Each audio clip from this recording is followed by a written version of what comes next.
komerciale dhe modernja e kanë të vështirë të lidhen me veprën kinematografike. Po marrim kinemat me qenë se jemi këtu, po unë mendoj që qëndron kudo. Si duket kjo gjullurdia e diskutimeve tani, domethënë mes atyre që e pëlqejnë dhe nuk e pëlqejnë aq film. Po kam rastisë edhe me regjizorë shqiptarë që kanë dalë nga filmi Nolan dhe kanë thënë, "Bo, çfarë ishte kjo mediokritet." Ndërkohë që produktet që kanë sjellë kinema, fjala mediokritet mund të ishte shumë për shembull.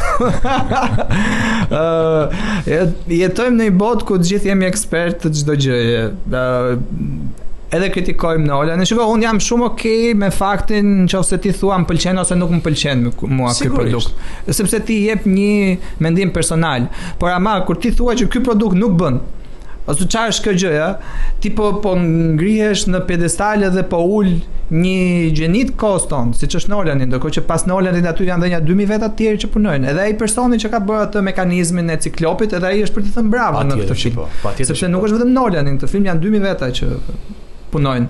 Dhe kush më mirë se një regjisor në profesion duhet ta di këtë gjë.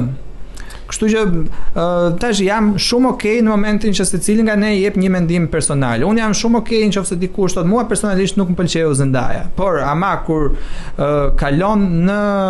kur eskalon gjëja që ti thua pse çdo ajo aty, ajo është kështu, ajo nuk është aktore e mirë, si e marrin në çdo film të mundshëm, aty pastaj kalon në një luftë që ti po i bën ati personazhi, asaj aktore.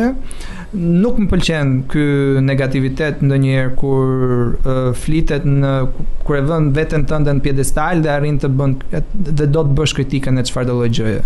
Po nga ana tjetër janë edhe ata njerëz që me komercializmin nuk i kanë punën aq mirë dhe të jesh komercial nuk është kaq e thjeshtë, sepse deri tani bota ose të paktën ajo anë e botës që do ta çbëjë komercializmin apo ta konsiderojë si një gjë të kotë vetëm